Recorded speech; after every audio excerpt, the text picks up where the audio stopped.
Welcome back to special focus. సరిగ్గా ఏడాది కింద రగులుకున్న మంటలు పశ్చిమాసియాని నిప్పుల కుంపటిగా మార్చేశాయి. ఇజ్రాయెల్, హమాస్, హెజ్బొల్లా, ఇరాన్ దాడులు చేసుకున్న వాళ్ళు, ప్రతిఘటిస్తున్న వాళ్ళు ఎవరికీ నిద్రలేదు. ఎక్కడి నుంచి ఏ బాంబు దూసుకొస్తుందో, ఏ క్షిపణి వచ్చి ప్రాణాల మీద కూలుతుందో అర్థం కాక ఏమీ చేయలేక నరకం చూస్తున్నారు చాలా మంది. యుద్ధం ఎవరిదైనా నలిగిపోతుంది సామాన్యులే.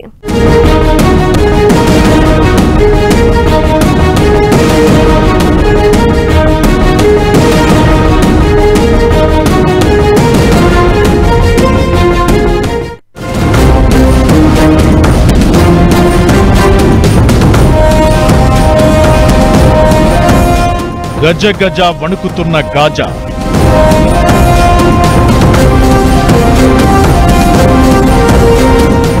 లెబనాన్లో ప్రతి క్షణం నరకమే.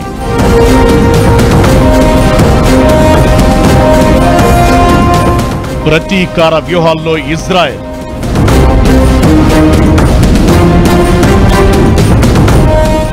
ఇజ్రాయెల్కు చెక్ పెట్టేందుకు ఇరాన్,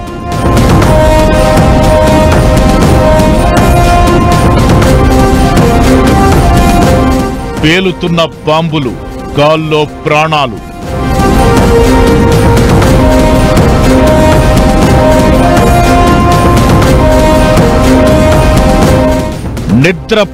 పోలేని స్థితిలో పశ్చిమాసియా.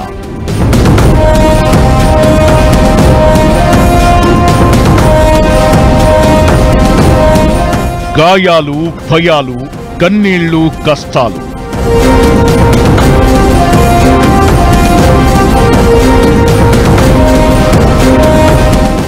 గాయాలు, భయాలు, కన్నీళ్లు, కాష్టాలు.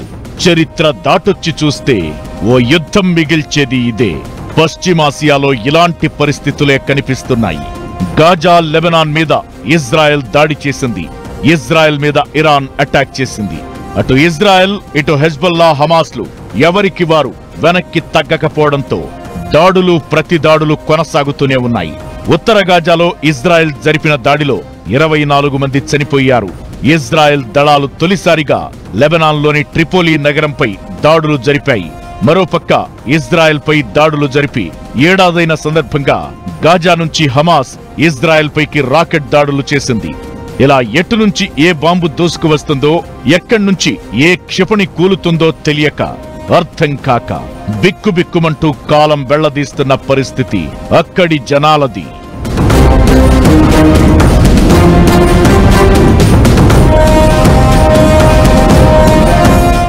ఇజ్రాయెల్, హెజ్బొల్లా యుద్ధం మరింత ముదిరింది.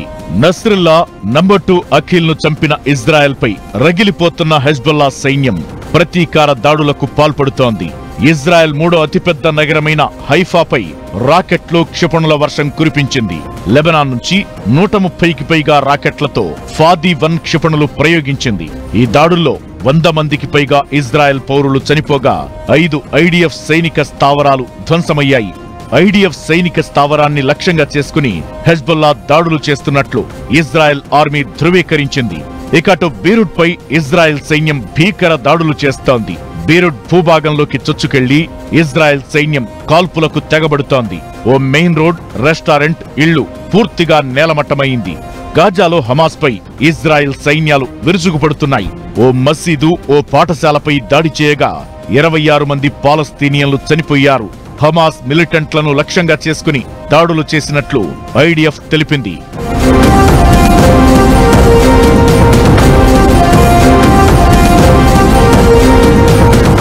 చీఫ్ నస్రల్లా మరణంతో షాక్లో ఉన్న హెజ్బొల్లాకు మరో ఎదురు దెబ్బ తగిలింది.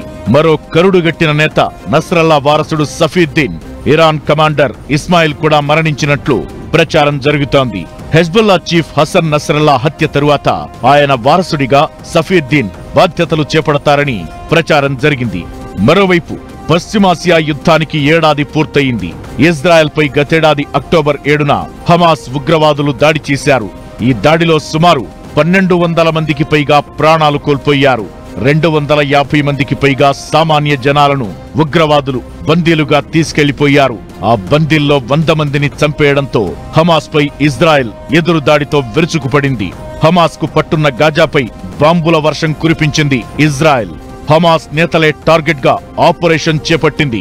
ఈ వార్ సీన్ లోకి హెజ్బొల్లా, హౌతీలు ఎంటర్ అయ్యారు. చివరకు ఇరాన్ కూడా రంగంలోకి దిగడంతో వార్ నెక్స్ట్ లెవెల్ కు చేరుకుంది. దీంతో పశ్చిమాసియా వార్ జోన్ గా మారింది.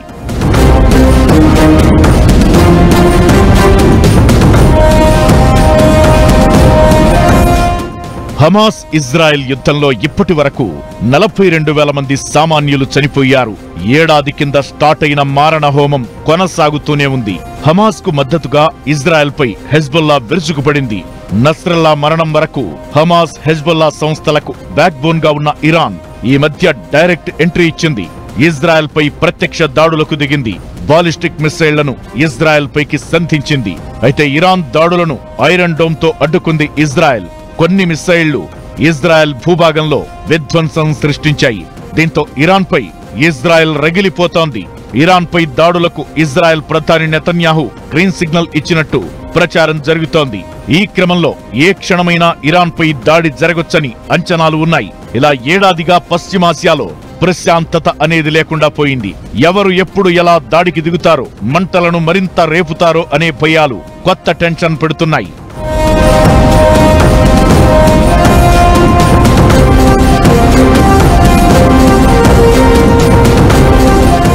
ఇరాన్ మీద ప్రతీకారంతో రగిలిపోతూ ఇజ్రాయెల్ కు చెక్ పెట్టే ప్రాసెస్ లో ఇరాన్ కు, హమాస్, హెజ్బొల్లా గ్యాంగులతో గాజా, లెబనాన్ కు ఈ అందరి మధ్య పోరుతో సామాన్య జనాలకెవరికి ప్రశాంతత లేకుండా పోతోంది. సామాన్యుల పరిస్థితి అయితే మరింత దారుణం. నిద్రలేని రాత్రులు గడుపుతున్నారు. ప్రతిరోజు చివరి రోజే అన్నట్లుగా కాలం వెళ్లదీస్తున్నారు. ఇక ఇరాన్, ఇజ్రాయెల్ పరిణామాలు ప్రపంచ దేశాలను మరింత టెన్షన్ పెడుతున్నాయి. ఈ యుద్ధం ఎలాంటి మలుపు తిరిగి దేనికి దారి తీస్తుందోననే భయం ప్రతి ఒక్కరిని వెంటాడుతోంది.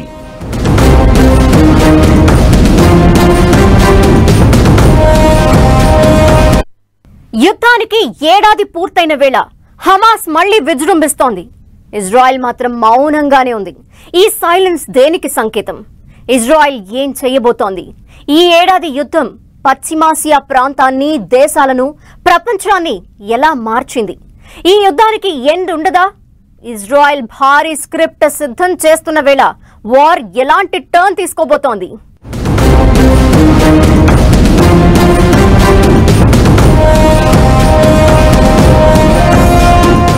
పశ్చిమాసియాలో ఏం జరగబోతోంది? ఇజ్రాయెల్ మౌనం దేనికి సంకేతం? యుద్ధం ఏ మలుపు తీసుకోబోతోంది? పశ్చిమాసియాపై ఏడాది యుద్ధం ప్రభావం ఎంత?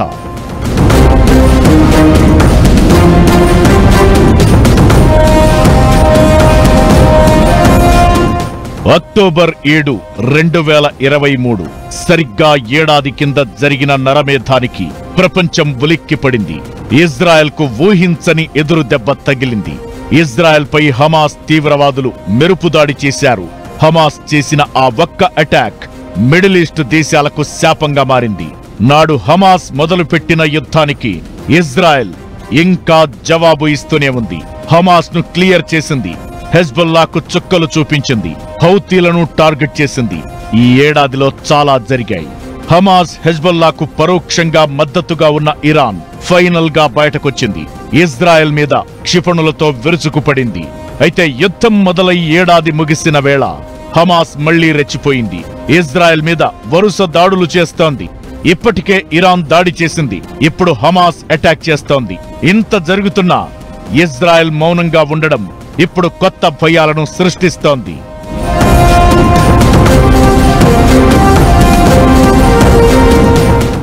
ఇరాన్ మీద ఇజ్రాయెల్ యుద్ధం ప్రకటించడం ఖాయం. మరి ఎందుకు ఆలస్యం చేస్తున్నట్లు అన్నదే $1 మిలియన్ ప్రశ్నగా మారింది. హెజ్బొల్లాపై చేస్తున్న యుద్ధాన్ని మాత్రమే ఇజ్రాయెల్ ఇంకా కొనసాగిస్తోంది. నిజానికిప్పుడు ఇజ్రాయెల్ వంతు. అయితే ఇప్పటి వరకు ఇరాన్ పై ప్రత్యక్షంగా ఎలాంటి దాడి చేయలేదు. లెబనాన్లో హెజ్బొల్లాను ఏరిపారేసే పనిపైనే దృష్టి పెట్టింది. ఇలా ఇజ్రాయెల్ ఎందుకు గ్యాప్ తీసుకుందన్నదే పెద్ద అనుమానం. అక్టోబర్ 7 గుర్తుండేలా ఇజ్రాయెల్ ఏదో ప్లాన్ చేస్తుందా అన్న ఆలోచనే పశ్చిమాసియా జనాలకు నిద్ర లేకుండా చేస్తోంది. ఇజ్రాయెల్ యుద్ధానికి దిగితే ఇరాన్లోని చమురు, సహజ వాయువు క్షేత్రాలు, అణుస్థావరాలను టార్గెట్ చేస్తుందనే సమాచారముంది. అదే జరిగితే ఆ యుద్ధం కేవలం పశ్చిమాసియాకు మాత్రమే పరిమితం కాదు, ప్రపంచమంతా వ్యాపిస్తుంది. ప్రపంచం రెండుగా విడిపోతుంది.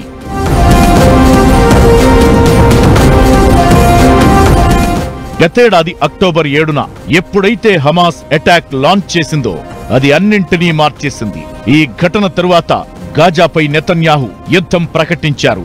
అప్పుడు మొదలైన బాంబు పేలుళ్లు ఏడాదిగా కొనసాగుతూనే ఉన్నాయి. పేలుతున్న తూటాలు సామాన్యుల ప్రాణాలు తీస్తూనే ఉన్నాయి. ఈ ఏడాది యుద్ధం 4 దేశాల్లో పరిస్థితులను మార్చేశాయి. ఇజ్రాయెల్ దళాలు ఎయిర్ స్ట్రైక్స్, భూతల దాడులతో గాజాను చిత్తు చేశాయి. వేల పాలస్తీనా కుటుంబాలు ఆ దాడులకు బలయ్యాయి. ఒక్క గాజాలోనే దాదాపు 41,000 మంది ప్రాణాలు కోల్పోయారు. ఇందులో సగానికి పైగా మహిళలు, పిల్లలే. దాదాపు 1,00,000 మంది గాయాలతో మిగలగా 19 లక్షల మంది గాజా వదిలి వెళ్లిపోయారు. ఈ ఆగస్టు నాటికి 86% గాజా ఖాళీ అయిపోయింది. వరల్డ్ వార్ II తరువాత జర్మనీలో ఎలాంటి పరిణామాలు కనిపించాయో ఇప్పుడు గాజా కూడా అలాంటి పరిస్థితుల్లోనే ఉంది. ప్రధానమంత్రి మోడీ గారికి, ఇజ్రాయెలీ ప్రైమ్ మినిస్టర్ నెతన్యాహు గారికి కూడా ఒక రకమైన మంచి బోన్-హామీ ఉంది. So Israel is important, Iran is important, but at the same time both of them have to play